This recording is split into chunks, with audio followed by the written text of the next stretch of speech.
Aleluia, glória a Deus. Diga comigo, o Senhor é bom. Aleluia. Pode se sentar, queridos. Aleluia. Ele que abre o caminho no deserto. Ele que é nossa luz no meio da escuridão. Amém, queridos? Aleluia. 1000 podem cair ao nosso lado, 10.000 à nossa direita, mas nós não seremos atingidos. Aleluia. Aleluia. Maior é o que está em nós do que o que está no mundo. Glória a Deus, aleluia, Deus é bom, aleluia, glória a Deus, oh, Deus é bom, aleluia. Vamos abrir lá em Juízes 6, queridos, Juízes capítulo 6, versículo 11, glória a Deus, aleluia, aleluia, diga comigo, eu com Deus somos maioria, aleluia, glória a Deus. Chegaram aí, Juízes 6, versículo 11, diz assim, Juízes 6, 11. E veio ali um anjo do Senhor e se assentou debaixo de um carvalho que ficava em Ofra, que pertencia a Joás, o Abiezrita. E o seu filho Gideão debulhava o trigo no lagar, para escondê-lo dos medianitas. Queridos, aqui o contexto aqui, o povo de Israel estava sendo massacrado de fato pelos medianitas. Sempre que havia uma colheita, algum plantio, os medianitas iam lá, saqueavam tudo. E Gideão estava lá debulhando o trigo para esconder dos medianitas, amém? Para eles não roubarem. Versículo 12. E o anjo do Senhor lhe apareceu e lhe disse: o Senhor está contigo, homem poderoso e valente. E Gideão lhe disse: ó meu Senhor, se o Senhor está conosco, então por que tudo isso nos sobreveio? E onde estão todos os milagres os quais os nossos pais nos contaram, dizendo: o Senhor não nos fez subir do Egito? Agora, porém, o Senhor nos abandonou e nos entregou na mão dos medianitas.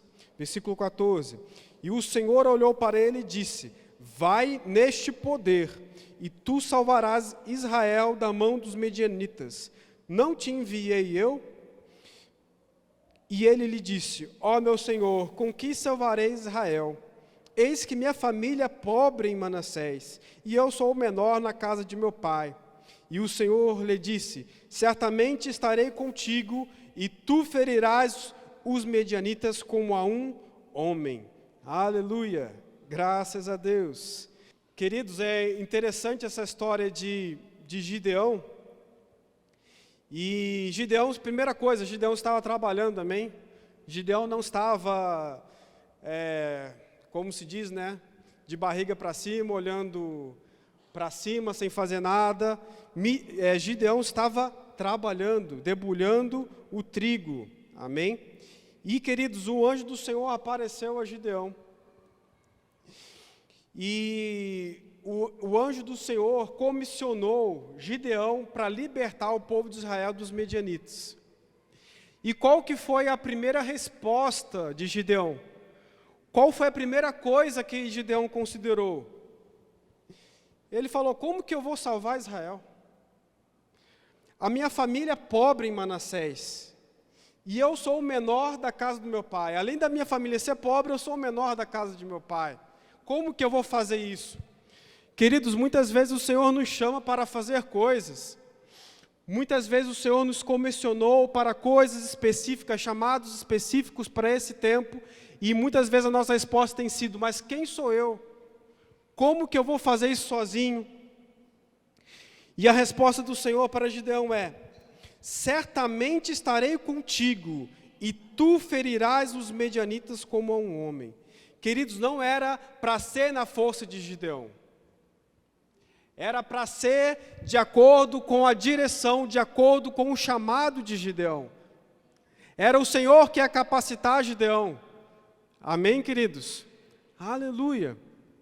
E sabe, queridos, vamos continuar lendo aqui. Eu gostaria que vocês lessem aí Juízes 6 depois por completo, mas nós não vamos ter tempo de ler tudo. Então, vamos pular lá para o versículo 22, 6, 22. E quando Gideão percebeu que ele era um anjo do Senhor, aquele que falava com ele, Gideão disse: ai de mim, ó Senhor Deus, porque vi um anjo do Senhor face a face. E o Senhor lhe disse: paz seja contigo, não temais, não haverás de morrer. Então Gideão edificou ali um altar ao Senhor e chamou de Jeová Shalom, ou seja, o Senhor é minha paz, o Senhor é meu provedor, Ele que me sustenta. E até este dia está em Ofra dos Abiezeritas.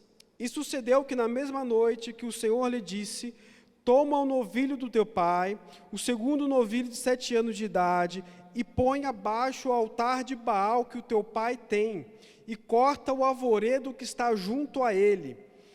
26. E edifica um altar para o Senhor teu Deus no cume dessa rocha, no local ordenado, e toma segundo novilho e oferece um sacrifício queimado com madeira do arvoredo que tu cortares. Então Gideão tomou 10 homens dentre os seus servos e fez segundo o Senhor lhe disse. E assim foi, porque como temia a casa de seu pai e os homens da cidade, ele não poderia fazê-lo de dia, mas fê-lo à noite. Amém, queridos? Queridos, a primeira coisa, a primeira instrução que o Senhor deu a Gideão para livrar Israel das mãos dos medianitas foi para derrubar o poste, que o próprio pai dele, o próprio pai de Gideão tinha a Baal. Os próprios postes idólatras que o pai de Gideão tinha, foi a primeira direção que o Senhor deu a Gideão. E a direção foi: derruba esses altares e oferece sacrifício ao Senhor. Em vez de um local de sacrifício a ídolos, a outros deuses, a deuses pagãos daquela região, em vez desse local de sacrifício a deuses pagãos, você vai ali oferecer um sacrifício ao Senhor, um sacrifício a Deus. Amém? E queridos, imagine só a situação de Gideão. Ele tinha que fazer isso contra a casa do seu próprio pai. Ele tinha que derrubar o altar idólatra do seu próprio pai, na sua própria cidade. E, queridos, o que mostra que de fato não foi uma tarefa fácil, que Gideão decidiu fazer isso à noite. Por que ele decidiu fazer isso à noite? Para não chamar atenção. Todos estão aqui comigo? Gideão decidiu derrubar esse poste a Baal, esse altar idólatra. Ele decidiu fazer isso à noite para não chamar atenção, porque ele sabia que quando as pessoas vissem ou descobrissem que o que ele tinha feito, as pessoas iriam querer matá-lo. E se você acompanhar aí os próximos versículos, olha só, 28. E quando os homens da cidade se levantaram de manhã cedo, eis que o altar de Baal estava demolido, e o arvoredo que estava junto a ele cortado, e o segundo novilho foi oferecido sobre o altar que foi edificado. 29. E disseram uns aos outros: quem fez esta coisa? E quando investigaram e perguntaram, disseram: Gideão, filho de Joás, fez esta coisa. Queridos, a primeira reação do povo, se você continuar lendo aí, você pode ler em casa, a primeira reação do povo foi de matar Gideão. Mas se levantou alguém que falou: olha, se de fato foi Gideão que fez isso, se ele derrubou o poste, o altar idólatra de Baal, então fique tranquilo, porque se ele estiver lutando contra Baal, que segundo a concepção deles era um deus, próprio Baal vai se vingar. Então por isso deixaram por isso mesmo, não mataram Gideão, porque eles falaram: olha, se foi Gideão mesmo que fez isso, próprio Baal vai se vingar contra Gideão. Amém? Tanto é que o povo começou a chamar Gideão de Jerubbaal, que significava que Baal defenda-se contra ele. Amém, queridos? Então, queridos, o que me chama muita atenção, que o chamado de Gideão, o chamado de Gideão foi para libertar Israel dos medianitas. Parece algo muito grande, parece algo muito difícil de fazer, mas perceba, queridos, que Gideão não começou fazendo isso.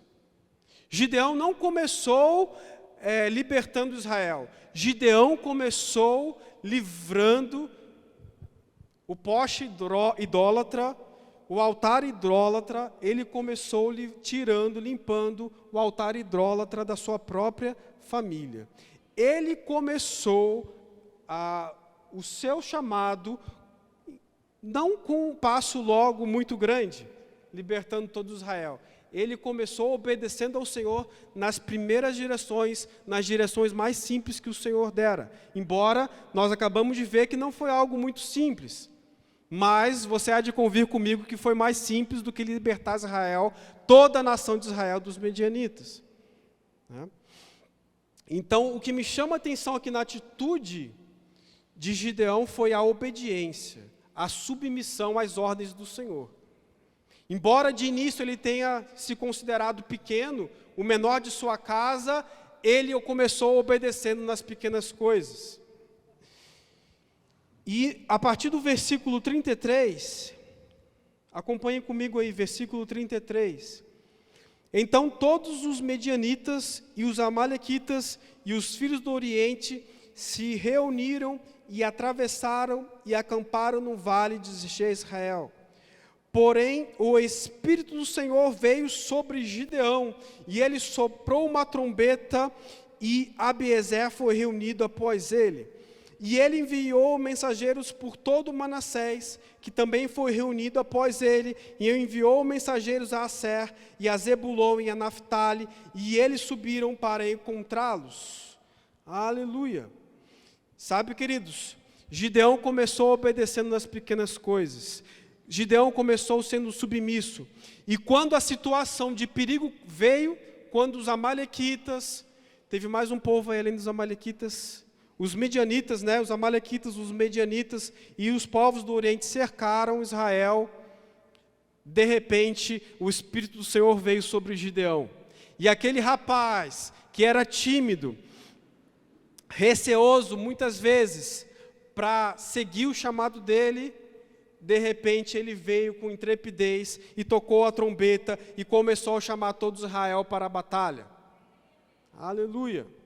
Perceba, queridos, que não foi por acaso que o Espírito do Senhor veio sobre Gideão.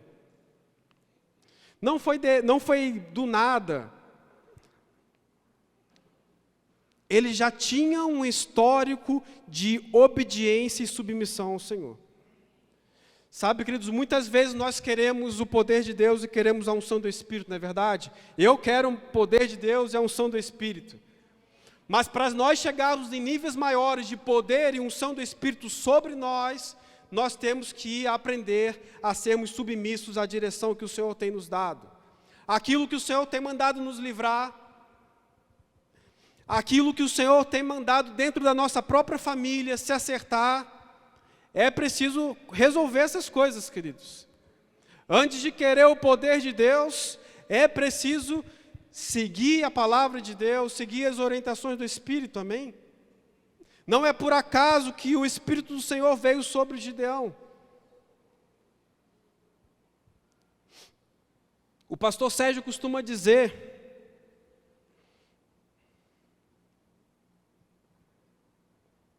que a salvação, de fato, nós sabemos, a salvação é de graça. A salvação é pela graça. Mas a unção tem um preço. O pastor Sérgio sempre fala isso, A unção tem um preço. E o preço da unção é renúncia, queridos. Renúncia de pecados, renúncia de pesos, renúncia da sua própria opinião. Muitas vezes temos opiniões formadas sobre muitas coisas. Muitas vezes opiniões que aprendemos com os nossos pais, ou com os nossos avós, ou com nossos amigos. Mas sabe, queridos, se a sua opinião, ou a opinião dos seus familiares, vai contra a palavra de Deus, fique com a palavra e abra a mão da sua opinião. Ou da opinião dos seus familiares. Foi isso que Gideão fez. Quando Gideão derrubou o altar idólatra a Baal, era isso que ele estava falando. Olha, eu prefiro ficar com a direção que o Senhor tem me dado. Eu prefiro ficar com a palavra de Deus do que assumir deuses estranhos que muitas vezes estão dentro da nossa própria família, da nossa própria casa. E aí, queridos, para ganhar tempo, você termina de ler Juízes 6 em casa, vamos para Juízes 7. A partir do versículo 1, Juízes 7, versículo 1. Então Jerubbaal, que é Gideão, e todo o povo que estava com ele, levantaram-se cedo e acamparam ao lado do poço de Arode, de modo que o exército dos medianitas estava do lado norte deles, junto à colina de Moré, no vale. E o Senhor disse a Gideão: o povo que está contigo é demasiado para que eu entregue os medianitas nas suas mãos, para que Israel não se vanglorie contra mim, dizendo: a minha própria mão me salvou. Aleluia. Queridos, haviam milhares. Nós não sabemos ao certo quantos milhares estavam lá. Dezenas de milhares do exército medianita e dos outros exércitos aí do Oriente. E o texto aqui também não deixa claro quantas pessoas tinham no exército que Gideão estava liderando. Mas o que é fato é que o próprio Senhor falou: olha, tem gente demais contigo. Se vocês forem para a batalha desse jeito e vocês ganharem, vocês vão falar que foi na força do seu braço. Vocês vão falar: olha, fui eu que venci. Então, versículo 3. Agora, portanto, vai e proclama aos ouvidos do povo, dizendo: todo aquele que estiver temeroso e receoso, que retorne e parta cedo no monte Gileade. E do povo retornaram 22.000 e permaneceram 10.000. Ou seja, tinham inicialmente 32.000. E mais para frente, queridos, se nós formos ver, aqui o capítulo 7 de Juízes fala mais lá na frente, que caíram 120.000 medianitas. Ou seja, só o que caiu era 120.000 medianitas. Haviam mais medianitas, não sabemos ao certo quantos medianitas, mas haviam mais de 120.000, porque só 120.000 morreram naquele dia. E tinham 32.000 com Gideão, inicialmente. E o Senhor fala: olha, quem estiver com medo, quem estiver temeroso, pode ir embora para casa. Já era uma baita desvantagem, na verdade, né? Não sabemos ao certo os números dos medianitas e do restante dos exércitos lá do Oriente, mas eram mais de 120.000 com certeza. 32.000 contra 120.000. E aí, queridos, depois que Gideão falou isso, foram embora 22.000, ficaram só 10.000. Agora eram cerca de 10.000 contra aí mais de 100.000, mais de 120.000. Era pouca gente para muito exército, queridos. A verdade é essa, era pouca gente, naturalmente falando.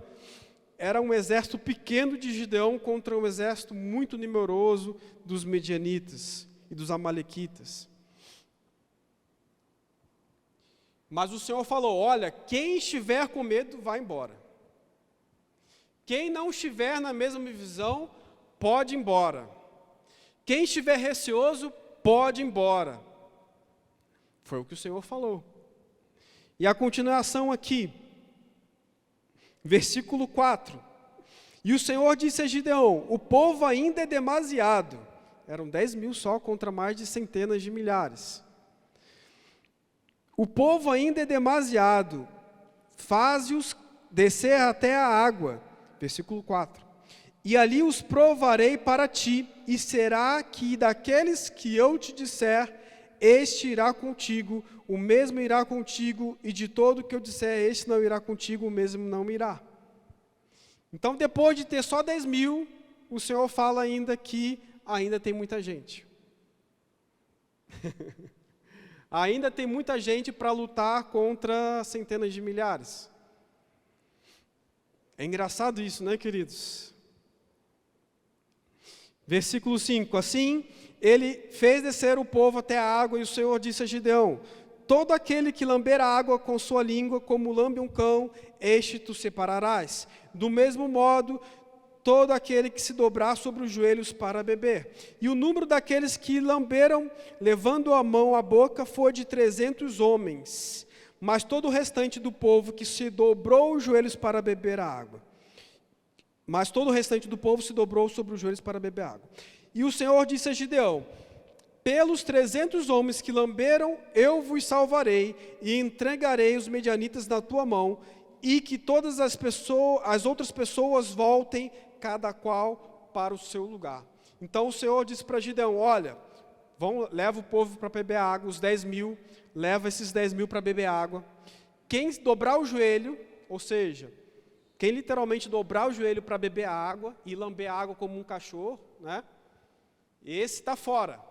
Agora, quem pegar a água com a mão e trazer até a boca, esse está dentro. 300 fizeram isso. 9.700 dobraram os joelhos. Esses foram dispensados para casa. É interessante, queridos. Todos nós conhecemos, acredito que a maioria de nós conheçamos aí a história de Gideão. Mas eu gostaria de chamar a atenção a alguns detalhes, né? Você pode continuar lendo em casa, caso você não conheça essa história. Mesmo que conheça, é interessante que continue lendo. Nós sabemos aí, queridos, que Gideão venceu a batalha. 300 derrubaram mais de 120.000. 300 colocaram centenas de milhares para correr, dezenas de milhares para correr. Naturalmente isso é possível, queridos? Não, naturalmente isso não é possível. Na força de Gideão, na força do braço de Gideão, ele conseguiria fazer isso? Não, ele não iria conseguir fazer isso. Se a gente fizer a conta, queridos, 300 contra 120.000, dá mais ou menos um homem contra 400. Então um homem tinha que lutar contra 400, tinha que dar conta de 400. E se um homem caísse, essa conta ia aumentando. Sabe, queridos, algo que me chama muita atenção desse texto é que eles não eram nascidos de novo, eles ainda não eram filhos de Deus, não tinham Jesus, não tinham o Espírito Santo dentro do coração, e fizeram isso tudo. Por causa de quê? Por causa de uma direção, e por causa da obediência a essa direção.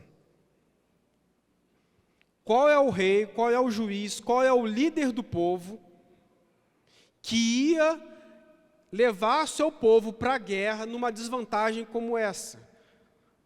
Eram 400 vezes, o exército medianita, malequita, era 400 vezes maior que os 300 de Gideão. 400 vezes maior, pelo menos. E é pouca coisa, não é? Mas a questão, queridos, isso trazendo para a nossa vida hoje, ou para a igreja do Senhor como um todo, a questão, queridos, não é o número de pessoas. Por exemplo, numa igreja, o que faz uma igreja forte não é o número de pessoas que está nela, mas o tipo de pessoas que estão lá. A grande questão é, estão todos unidos no mesmo propósito? Dos 300 de Gideão, nenhum daqueles estavam com medo, porque os que estavam com medo já foram para casa.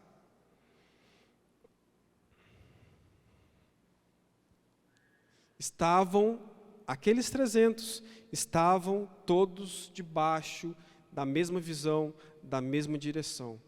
E foi exatamente isso que os fez vencedores.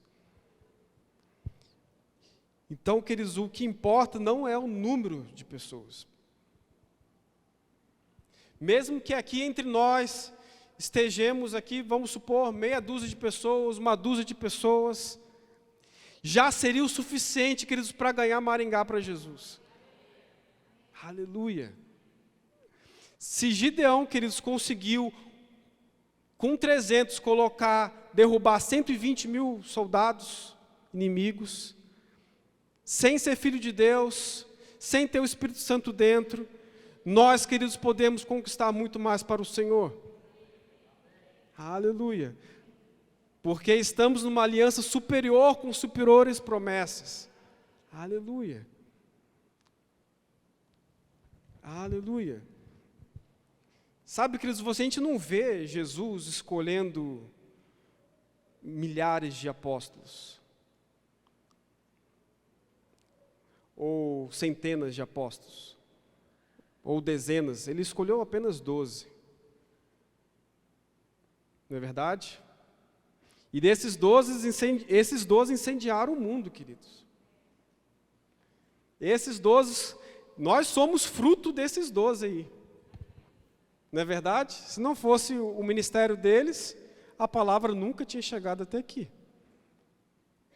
Isso mostra que eles foram bem-sucedidos no chamado deles. Isso mostra que nós não precisamos sermos muitos para fazer diferença em Maringá, na região. Nós não precisamos ser muitos para conquistar Maringá para Jesus.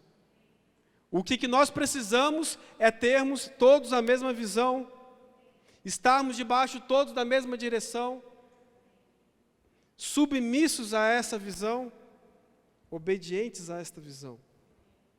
Aleluia. Vamos abrir lá em 1 Samuel 15. Aleluia. Já tem, deixa eu achar aqui, só um minutinho, 1 Samuel 15.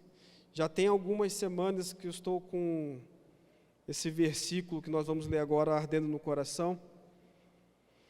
1 Samuel 15, a partir do versículo 19. Acharam? 15, 19. Porque então não obedeceste à voz do Senhor, mas voaste sobre o despojo e fizeste o mal à vista do Senhor. Só para contextualizar aqui, Samuel tinha recebido uma direção de Deus para Israel, por meio da liderança de Saul, a atacar, eu acho que de novo é os amalequitas, para atacar os amalequitas.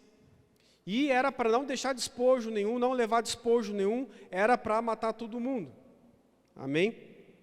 Então era esse o contexto. Samuel chega após essa invasão de Israel contra os amalequitas, e Samuel, o profeta, ele percebe que tem alguma coisa estranha aí no acampamento. Então é nesse contexto aqui que estamos lendo. Versículo 19. Porque então não obedeceste à voz do Senhor, mas voaste sobre o despojo e fizeste o mal à vista do Senhor. Versículo 20. E Saul disse a Samuel: sim, obedeci à voz do Senhor e segui pelo caminho que o Senhor me enviou, e trouxe Agag, o rei de Amaleque, e destruí por completo os amalequitas. Porém o povo tomou do despojo ovelhas e bois, o principal das coisas que deveriam ter sido destruídas por completo, para sacrificar ao Senhor teu Deus em Gilgal. E Samuel disse: tem o Senhor deleite maior nas ofertas queimadas e sacrifícios do que na obediência à voz do Senhor? Eis que o obedecer é melhor do que o sacrificar, e o sujeitar-se do que a gordura de carneiros. Pois a rebelião é como o pecado da feitiçaria, e a teimosia é como a iniquidade e idolatria. Como rejeitaste a palavra do Senhor, ele também rejeitou a ti como rei. Queridos, a palavra, a direção de Deus sobre Saul foi clara. Não era para levar despojo nenhum. E também não era para levar nenhum prisioneiro de guerra, muito menos o rei dos amalequitas.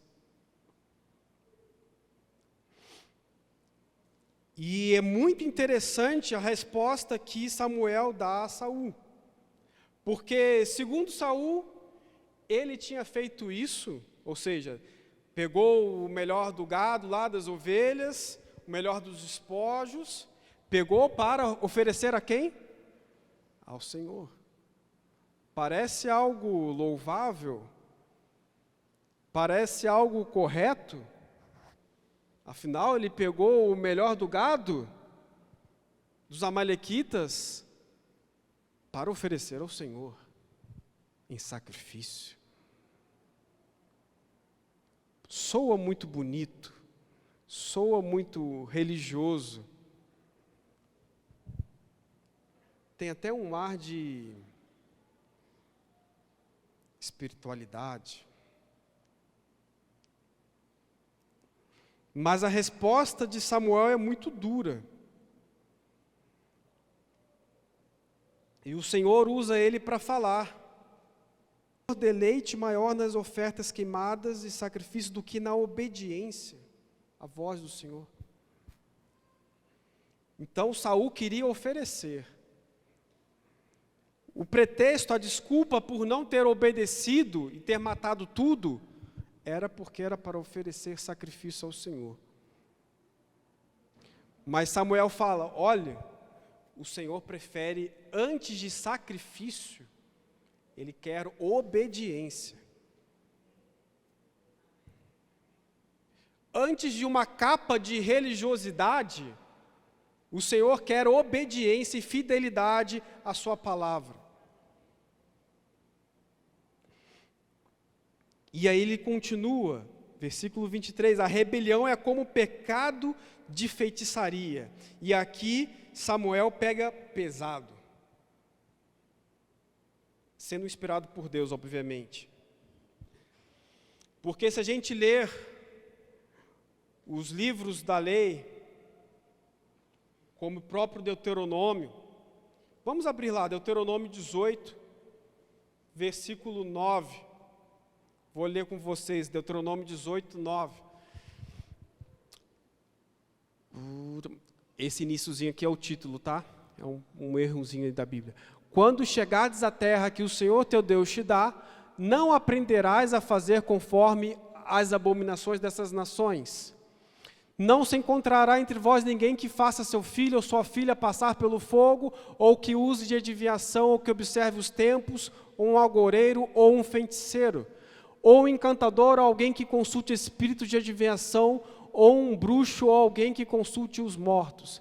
Porque todas essas coisas são abominação ao Senhor, e por causa dessas abominações, o Senhor teu Deus os expulsará de diante de ti. Então Samuel está comparando aqui, queridos, o fato de Saul não ter obedecido como pecado de feitiçaria, como rebelião. E a pena aqui, queridos, é a morte. A pena para a feitiçaria, para o feiticeiro, para aquele manipulador, aquele vidente que consultava espíritos, tudo isso aí que nós lemos, agoureiro e tudo mais, a pena é a morte. A pena é a morte. E em Gálatas 5, isso no Antigo Testamento, mas se nós formos para o Novo Testamento, Gálatas 5:20, abre para mim rapidinho, Larissa. Diz assim, idolatria, feitiçaria, ódio, discórdia, rivalidade, ira, porfia, rebeliões, heresias, invejas, homicídios, bebedeiras, orgias e outras coisas semelhantes a respeito dessas coisas, vos falo, como já vos falei outrora, que os que praticam não hão de herdar o reino de Deus. Ou seja, quem pratica feitiçaria, isso aqui, Novo Testamento, não vai herdar o reino de Deus. E Samuel está falando para Saul que a rebelião, ou seja, o fato de não obedecer a Deus, é como pecado de feitiçaria. Ou seja, digno de morte, no Antigo Testamento e no Novo Testamento, não herda o reino de Deus quem pratica essas coisas. Pesado? Samuel foi bem pesado, já foi bem duro, já foi com 2 pés no peito, né, de Saul. E essa versão aqui da King James Fiel fala, e a teimosia é como iniquidade e idolatria. E a teimosia é como iniquidade e idolatria. Coisas também semelhantes a essas, nós sabemos que quem pratica com essas coisas não herdarão o reino de Deus. E sabe o que me chama a atenção, queridos? Que há sim muitos cristãos que mantêm a teimosia, preferem seguir com sua teimosia de seguir suas próprias opiniões e não seguir aquilo que Deus fala de fato. Prefere seguir na teimosia daquilo que aprendeu com sua família, ou com seus amigos, ou na escola, ou até mesmo dentro de alguma igreja. Não importa onde seja, se é contra a palavra, queridos, nós temos que abrir mão dessa teimosia. A teimosia de manter nossa própria opinião. A teimosia de não se submeter a uma direção, de não se submeter a uma visão. Isso é rebelião, e é como pecado de feitiçaria, e nós já sabemos as consequências dessas coisas. E na verdade, queridos, se você for analisar, qual foi o primeiro rebelde desse mundo? O diabo, Satanás. O primeiro rebelde, aquele que quis ser independente, que quis ser como Deus, se sentia muito bonito, muito importante, talvez muito elegante, orgulhoso, e decidiu no seu coração ser independente de Deus. O primeiro rebelde a se rebelar contra o Senhor. E aí nós sabemos a sequência das coisas. Adão e Eva seguem aí o caminho do diabo, né? Infelizmente decidem desobedecer e se rebelar contra o Senhor também. E aí, queridos, eu gostaria de abrir com vocês agora Mateus 15.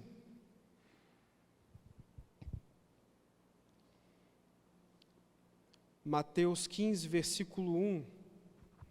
Deixa aí no jeito que a gente já vai ler.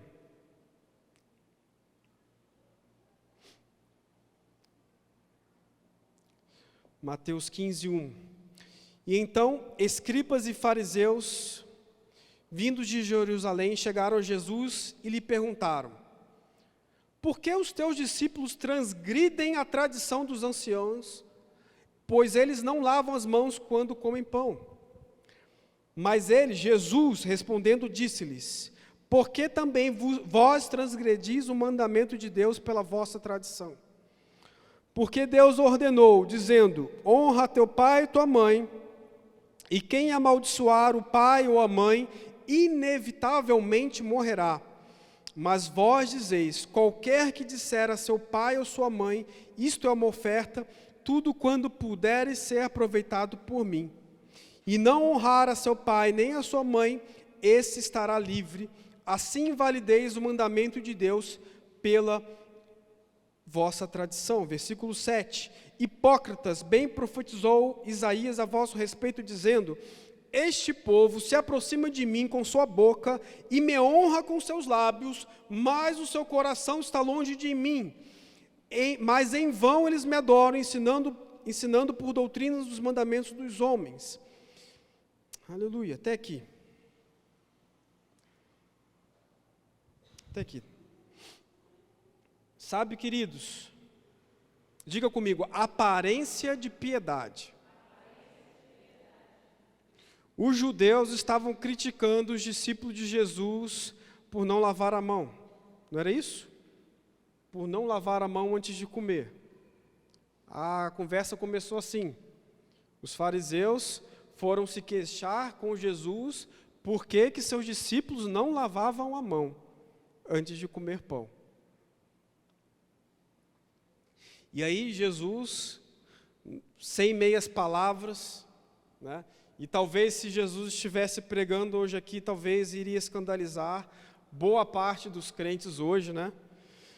Mas Jesus, sem meias palavras, e lembrando que ele estava falando com os religiosos da época.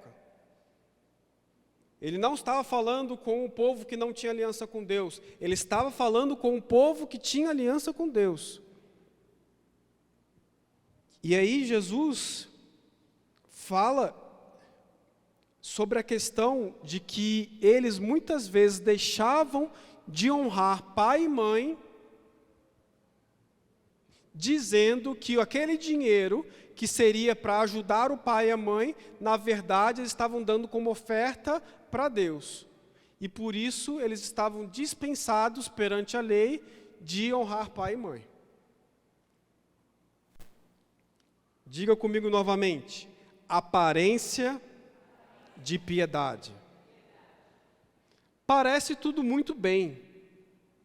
Assim como Saul, que decidiu desobedecer e se rebelar contra Deus, porque quis separar o melhor do rebanho, do exército que ele invadiu, para oferecer holocausto e sacrifício a Deus. Aparência de piedade.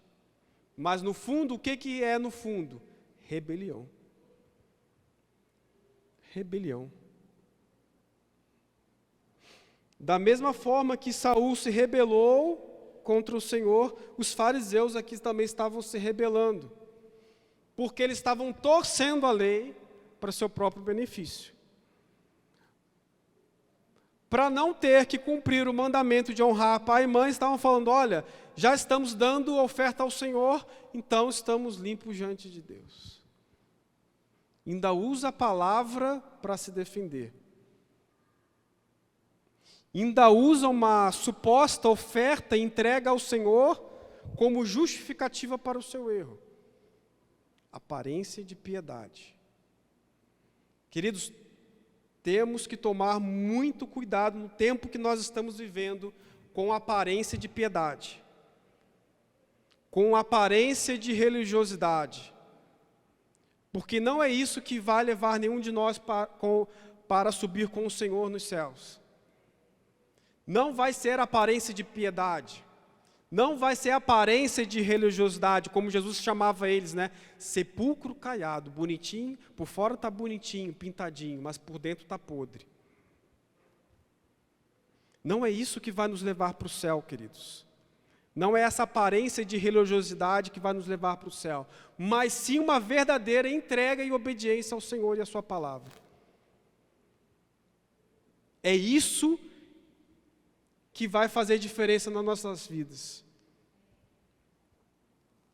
Vamos ler também 2 Timóteo 3. 2 Timóteo 3, versículo 1.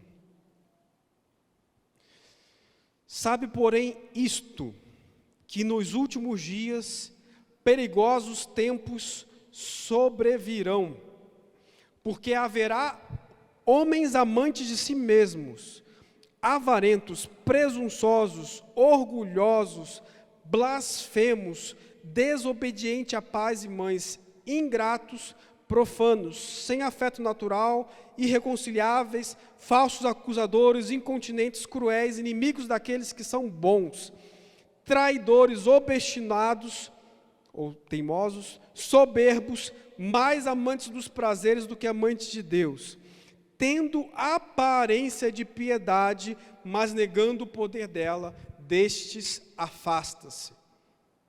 Muito parecido com o que Jesus estava falando, queridos. E nós estamos nesses últimos dias.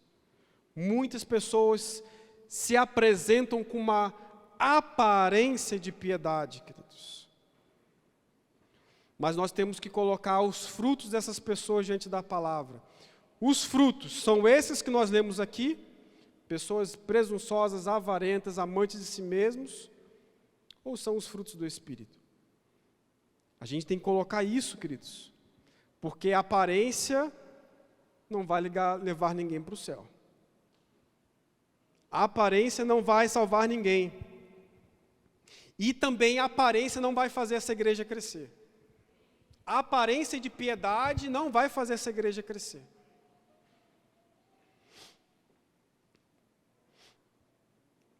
É como Jesus disse, queridos, pessoas que com os lábios declaram amor ao Senhor.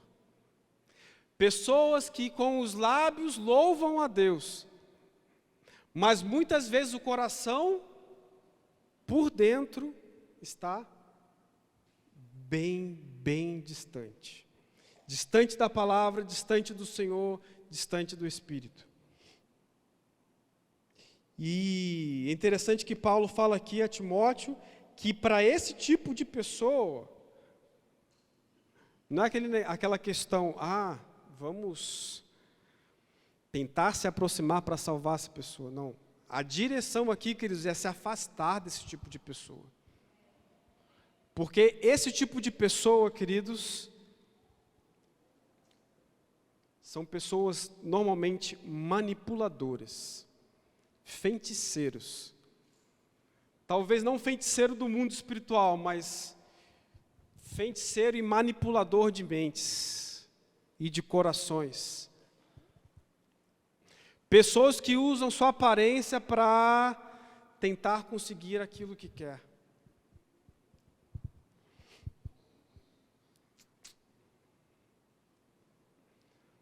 Sabe, queridos, não se preocupem se temos poucas pessoas aqui. Não se preocupem. Não se preocupem com isso. O Senhor sabe o que está fazendo, amém? O Senhor sabe o que está fazendo. O Senhor sabe os 300 que Ele está escolhendo. Aleluia. Ele sabe o que está fazendo, queridos. Aleluia. E não importa o nosso número, queridos. Nós iremos desfazer as obras do diabo aqui em Maringá. Aleluia. Eu creio em pessoas salvas de todos os cantos dessa cidade, pessoas curadas, pessoas libertas, pessoas batizadas no Espírito Santo. Aleluia. Porque não é na nossa força, queridos, não é no nosso próprio poder, mas é de acordo com uma direção, sendo obedientes e submissos a uma visão que o Senhor tem nos implantado aqui. E aqui tem uma visão, esta igreja tem uma visão.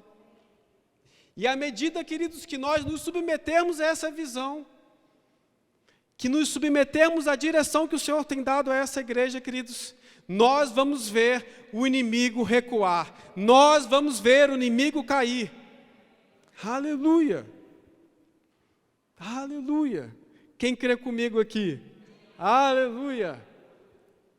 Aleluia! Nós iremos ver as potestades que dominavam aqui antes, caindo por terra e correndo de medo. Sabe, queridos, antes dos 300 de Gideão chegarem até o local de combate, o povo já estava tremendo de medo. Os amalequitas, os medianitas já estavam com medo. Eles estavam com medo porque eram 300? Você acha que eles estavam com medo porque eram 300? Eles eram milhares e milhares. Eles estavam com medo porque eles sabiam que esses 300 e Gideão estavam com o Senhor. Aleluia! Aleluia! Por que Davi não teve medo de Golias, queridos? Porque ele sabia quem estava com ele. Ele sabia que não era na força dele. Ele sabia que o gigante era treinado para a batalha, tinha armamento pesado, armadura pesada. Mas, queridos, maior é o que está em nós. Maior é o que está em nós, queridos. Nós temos poder e autoridade para desfazer as obras do diabo. O Senhor Jesus nos deu poder e autoridade para pisar sobre todo o poder do inimigo. Aleluia! Não é mesmo na nossa força, queridos. Se Gideão, na antiga aliança, se Davi, na antiga aliança, e muitos outros, queridos, entenderam isso, sem serem filhos de Deus, queridos, por que nós não vamos entender? Aleluia! Que nós podemos andar sobre essa terra, queridos, proclamando decretos, porque nós somos reis desta terra, o Senhor nos deu esta terra, e ela nos pertence. Por isso que nós vamos declarar. Se você não tem declarado, você vai começar a declarar que essa terra de Maringá é nossa. Nós tomamos posse dela. Aleluia! E não somente de Maringá, né, Paulo? Mas Paranavaí também é nosso. Aleluia! Essa região é nossa, queridos. porque nós somos reis desta terra, nós temos direito sobre ela. Aleluia, aleluia, glória a Deus, glória a Deus. Mas, o que Paulo estava falando para Timóteo aqui, desse tipo de pessoa, queridos, que tem aparência de piedade, pessoas carnais, que no fundo são carnais, mas têm aparência de piedade, e nega o poder de Deus, queridos, dessas pessoas, foge, se afaste dessas pessoas. Não é para ter relacionamento para esse tipo de pessoas, queridos, mesmo que seja da igreja, ou de outra igreja. Porque são pessoas manipuladores, são feiticeiros. Muitas vezes, queridos, de forma até intencional. Não sei se você sabe, que não é para trazer medo, mas o reino das trevas é bem organizado, sabe? O reino das trevas é bem organizado, e muitas vezes ele envia seus agentes com propósitos e metas específicas. Então, queridos, desse tipo de pessoa, se afaste, não é para ter relacionamento com ele. O próprio diabo tinha aparência de piedade. Ele era um anjo do Senhor, ele era um anjo de luz. E a palavra, queridos, fala que mesmo que se um anjo de luz, um anjo vier apresentar um outro evangelho diferente daquele que está na palavra, é para considerar maldito. E muitos outros evangelhos estão surgindo por aí, não de agora, mas a gente percebe que está aumentando muito, inclusive dentro da igreja. Não estou falando da nossa igreja, queridos, mas da igreja cristã como um todo. Pessoas que têm a aparência de piedade, mas querem contextualizar a palavra de Deus, querem atualizar a palavra de Deus, querem dizer, não é bem assim, isso foi em outro contexto. Não é bem assim, os tempos são outros, temos que atualizar ou contextualizar a palavra. Queridos, se afaste desses que têm aparência de piedade, falam bonito. Imagina os fariseus, queridos, conheciam a palavra de Deus de capa a capa, decorado, sabiam recitar toda a Bíblia decorado. Será que eles não tinham eloquência para falar? Será que eles não falavam bem?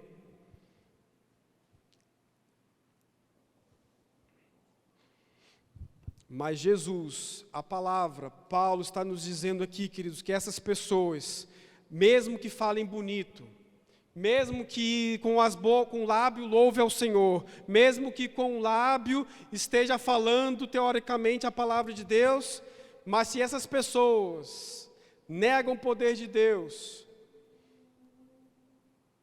não é para compartilhar nada com elas, queridos. Amém?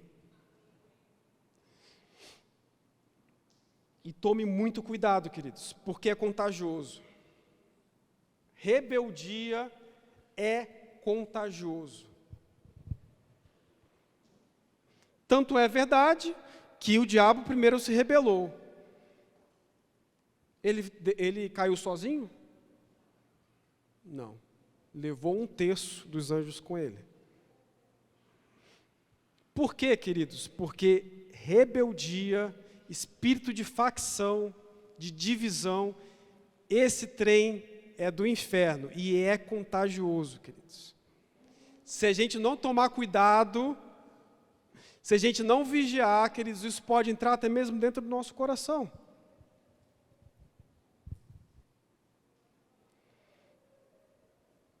É por isso que Paulo está falando, não tenha relacionamento com esses caras, se afaste. Se você percebe rebeldia e rebelião, se afaste desse tipo de pessoa, que vai ser muito mais fácil ela te contaminar do que você influenciar ela. Ore por essa pessoa, mas sem tentar ter muito relacionamento. Ore por essa pessoa. Se você sabe de uma pessoa que está em rebeldia, ore por ela, interceda por ela, mas você não vai conseguir fazer muito mais coisa do que isso, porque isso já, quando a pessoa já está em rebeldia, queridos, já existem demônios operando na vida dessa pessoa. Já existem demônios agindo na vida dessa pessoa. E esse tipo de influência você não vai conseguir quebrar discutindo, falando. Vai depender primeiro de uma atitude dessa pessoa de se arrepender, de buscar ajuda, de ter humildade suficiente para se arrepender e pedir ajuda. E você é o que vai poder fazer é interceder por ela, queridos. Amém? Tome muito cuidado, queridos, porque, como Paulo falou a Timóteo, são coisas que estão ocorrendo agora, nesses dias. Pessoas que aparentemente são muito humanas, são defensoras da humanidade, dos direitos humanos. Tome cuidado, queridos. O espírito que está nesse mundo, ele age debaixo de engano. E é por meio de sutilezas como essa, de aparência de piedade, de fala bonita, que teoricamente está falando para o bem das pessoas. Tome muito cuidado, queridos, pois é o que nós mais vamos ouvir agora daqui para frente. Pessoas que dizem estar buscando os direitos do homem. Tomem muito cuidado com essas pessoas, queridos. Pessoas que estão buscando independência. Rebeldia e independência andam de mãos dadas. Rebeldia, vou repetir, rebeldia e independência andam de mãos dadas. Queridos, nós estamos numa geração que não aceita mais ser submissa a nada, nem a ninguém. Se falar de submissão dentro do contexto familiar, você é acusado de retrógrado ou até mesmo pode sofrer algum processo. Se você falar de submissão a autoridades, já aparece alguém falando de democracia. E a Bíblia é bem clara, queridos, que nós devemos ser submissos às autoridades. Existem autoridades constituídas na nossa família, existem autoridades constituídas na nossa igreja, existem autoridades constituídas no governo, e todas essas pessoas, queridos, nós devemos ter respeito. E se quisermos seguir diante de Deus, devemos sim ser submissos. Esse não é um discurso não é uma palavra que acalenta os corações, eu sei. Não é uma palavra que vai dar ibope, eu sei. Mas é a palavra de Deus. Vamos continuar lendo aqui. 1 Coríntios 1:10, um versículo que o pastor Bud sempre lia. 1 Coríntios, capítulo 1, versículo 10. Rogo-vos, porém, irmãos, pelo nome de nosso Senhor Jesus Cristo, que digais todos uma mesma coisa e que não haja divisões entre vós, antes sejais perfeitamente unidos em uma mesma mente, em um mesmo julgamento. Então, queridos, já para começar, tudo que estiver fora a isso aqui, já está fora da palavra.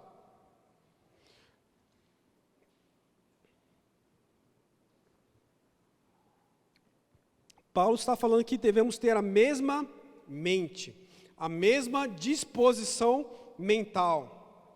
Isso nos mostra, queridos, um ato voluntário.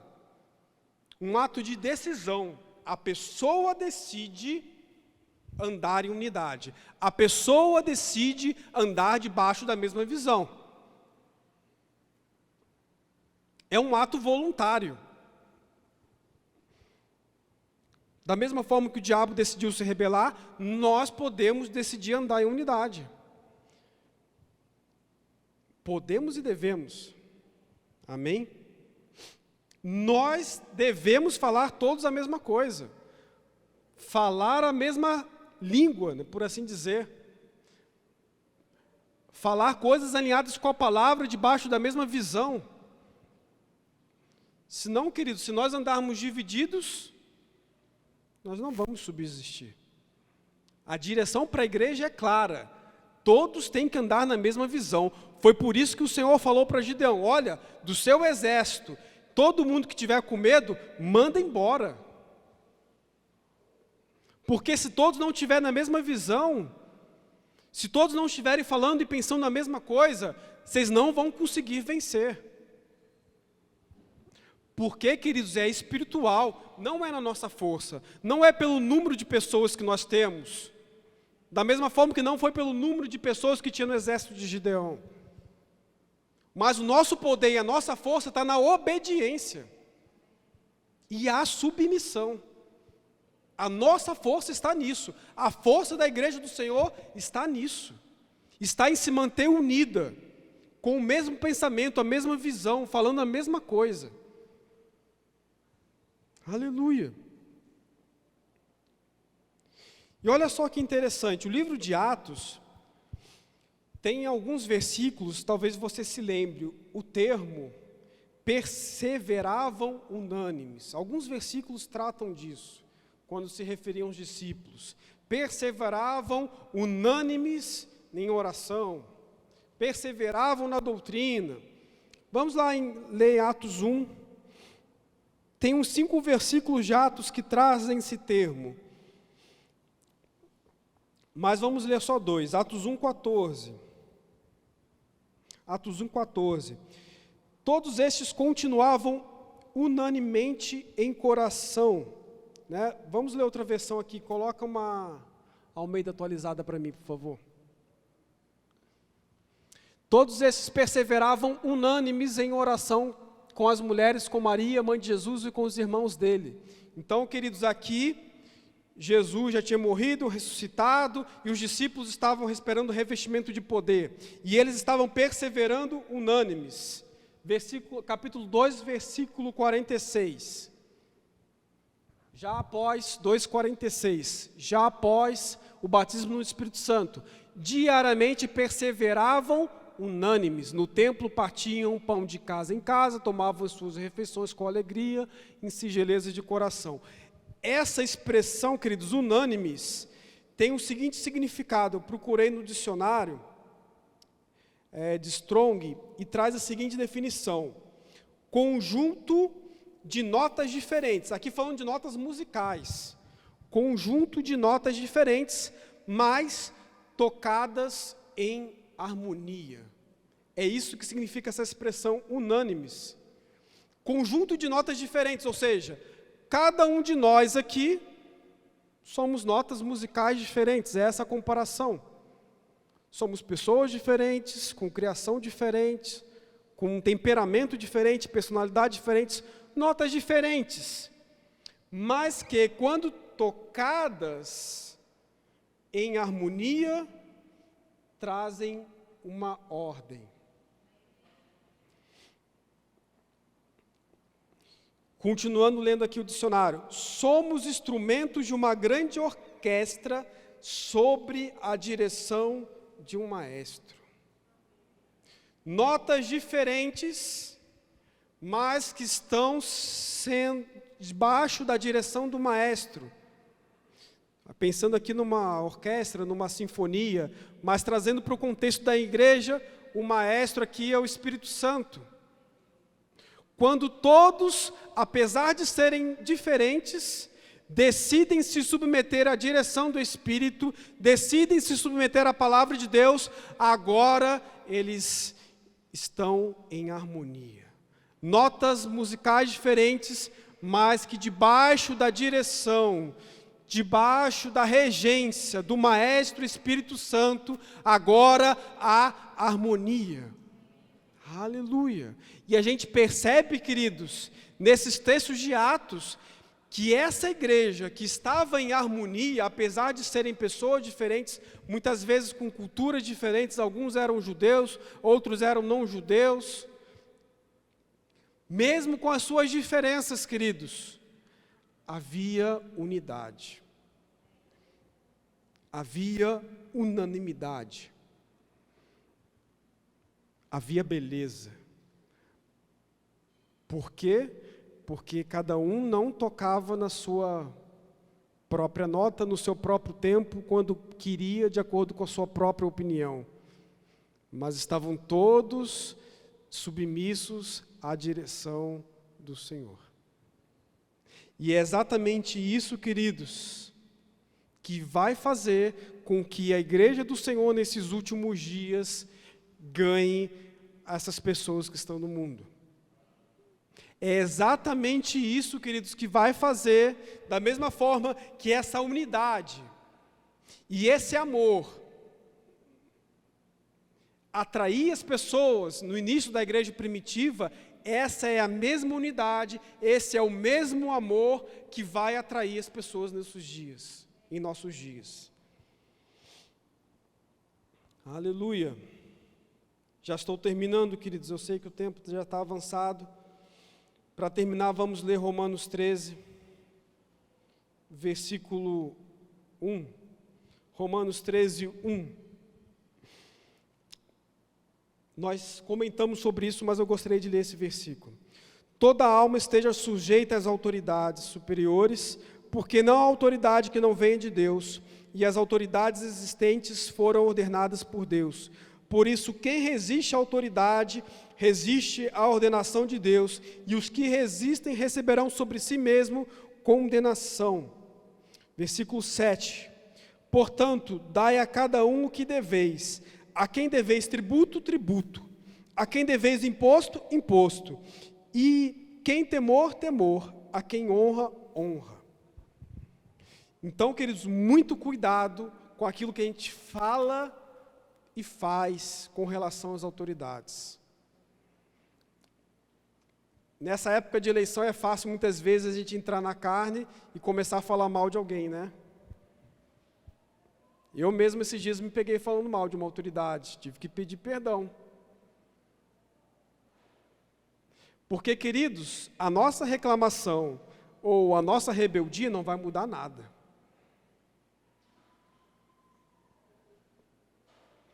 Como está aqui no versículo 7. A gente deve tributo ao governo? Paga o tributo. A gente deve honra a alguém? Vamos honrar.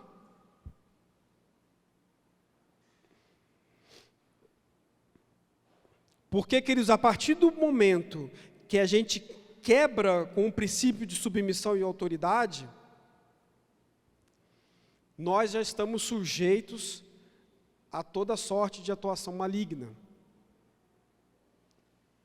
Porque Deus estabeleceu o seu governo e o seu domínio debaixo de princípio de submissão e autoridade. Quando nós quebramos esse princípio, assim como o diabo quebrou, assim como Adão e Eva quebraram, quando nós quebramos isso, queridos, nós já não mais estamos debaixo da proteção de Deus. É como aquele exemplo que a gente sempre usa com as crianças. Né? É como um guarda-chuva num dia de chuva. Está chovendo, se a gente decidir ficar debaixo do guarda-chuva, a gente fica protegido. Agora, se a gente decidir sair do guarda-chuva, abandonar o guarda-chuva, largar o guarda-chuva, nós vamos nos molhar. É a mesma coisa, queridos. Quando nós estamos debaixo do princípio de submissão e autoridade, nós estamos protegidos. Quando nós decidimos sair debaixo desse princípio, nós vamos estar sujeitos a coisas ruins. É simples assim, queridos. Não há meio termo para isso. E uma história que me chama muita atenção é a história de Davi com relação a Saul. Vocês conhecem muito bem a história de Davi, né? Davi foi ungido rei enquanto Saul ainda era rei, quando Davi foi ungido rei. E se passou muito tempo, queridos, até Davi assumir o reinado. E o que Davi fazia, queridos? Davi era insubmisso? Davi se rebelou contra Saul? Não. Davi, inclusive, teve oportunidade para matar Saul. Mas ele disse: eu não vou tocar no ungido do Senhor. Davi já era ungido, já tinha sido ungido por Samuel como rei. Ele podia falar: é direito meu. Eu já fui ungido pelo sacerdote. Eu já fui ungido pelo profeta. Eu vou tomar posse daquilo que é meu. Davi podia ter seguido a orientação dos seus guardas, do seu exército, que falou: hoje o Senhor te entregou a vida de Saul. E foi exatamente o momento que Davi disse: eu não vou tocar no ungido do Senhor. Enquanto Saul foi vivo, queridos, Davi decidiu ser submisso. Mesmo quando era injustiçado, porque ele foi muito injustiçado por parte de Saul. Mas isso não fez com que ele abrisse mão do princípio.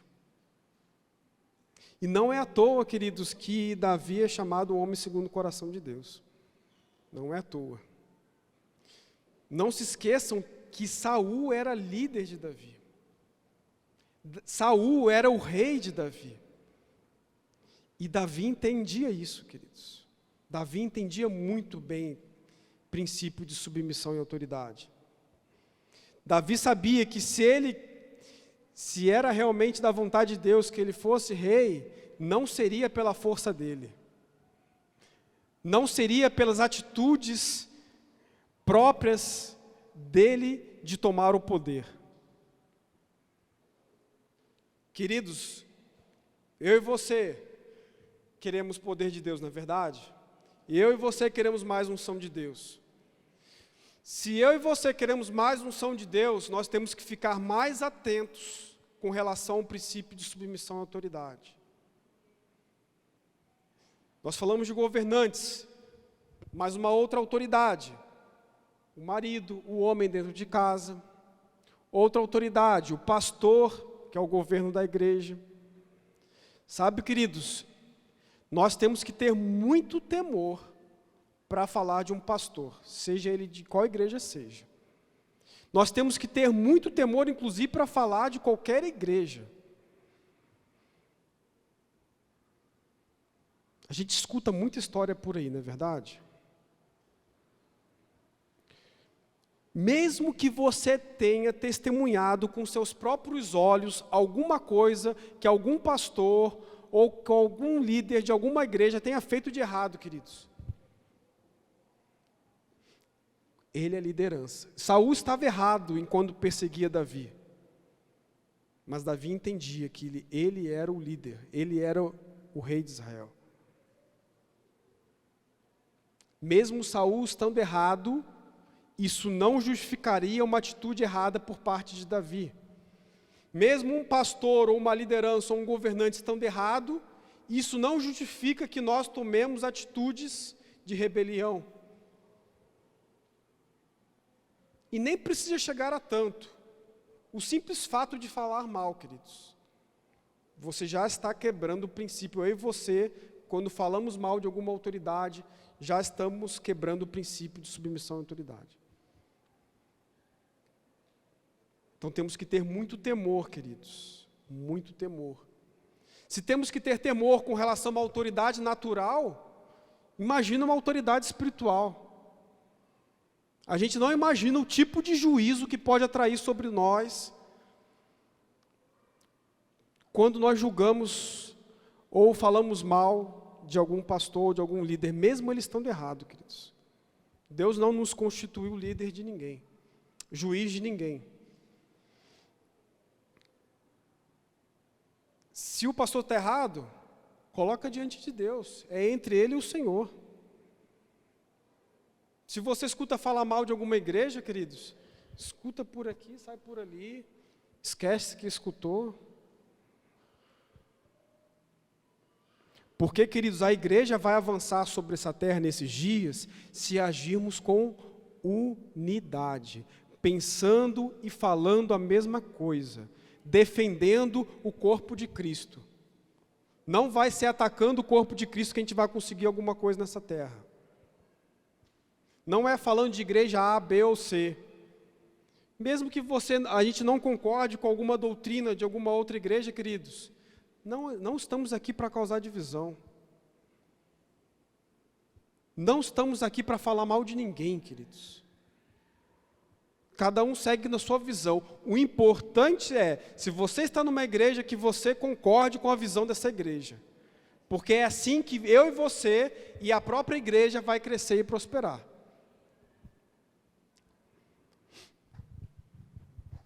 Aleluia. Tenha seu tempo agora, queridos, de reflexão também, sabe? Então, se você, durante essa ministração, identificou alguma coisa na sua vida que você precisa melhorar, que você precisa acertar, que você precisa alinhar, tenha esse tempo agora para ter o seu momento de intimidade com o Senhor. Se precisar se quebrantar, se quebrante. Eu mesmo, queridos, antes de trazer essa palavra, eu tive que pedir perdão ao Senhor. Que muitas vezes, queridos, coisas não estão acontecendo em nossa vida, porque não estamos sendo totalmente fiéis e submissos àquilo que o Senhor tem falado para nós. Paizinho querido, nos consagramos ao Senhor nessa noite, Pai, porque não queremos, Pai, ser participante das obras das trevas, Pai. Não queremos, Pai, ter um bonito discurso em nossos lábios, Pai, louvar ao Senhor com os nossos lábios e nosso coração estar distante de Ti. Não, Pai. Queremos estar com o nosso coração alinhado ao Senhor, alinhado à palavra, Pai. Por isso nos consagramos ao Senhor nesta noite, nos entregamos por completo a Ti, Pai. Entregamos a Ti toda a nossa vida, Pai. Nos perdoa se por algum motivo, Pai, nos rebelamos contra o Senhor ou contra alguma autoridade, Pai, constituída nessa terra ou nesta igreja, Pai.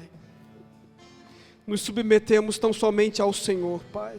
Nos submetemos tão somente à Tua palavra, nos submetemos tão somente à direção do Teu Espírito, Pai, porque sabemos que esta igreja vai crescer e prosperar à medida que nós nos submetermos à visão que o Senhor tem estabelecido para essa igreja, Pai. À medida que esta igreja se submeter 100% e fielmente à palavra. Obrigado, Pai, porque haja o que houver sobre essa terra, Pai, nós não seremos atingidos, Pai, porque nós sabemos que não é na força do nosso braço, Pai, que nós vamos avançar e conquistar. Sabemos que não é de acordo com os recursos naturais desta terra, mas de acordo com o Teu Espírito. Sim, Pai, sabemos, Pai, que não é na nossa força, Pai. Sabemos que não é na força do nosso braço, Pai, mas é pelo Teu Espírito, Pai. Sabemos que em Ti somos mais do que vencedores. Obrigado, Pai, porque em Ti somos mais do que vencedores, Pai. Sendo fiéis ao Senhor e à Tua palavra, sabemos que somos mais que vencedores. E assim sabemos que não devemos, Pai, ter medo de nada, porque maior é o que está em nós, Senhor. Obrigado, Pai, porque podemos confiar e descansar na Tua palavra, podemos confiar e descansar no Teu braço forte. Obrigado, Pai, obrigado, Pai. Te agradecemos, Senhor, em nome de Jesus.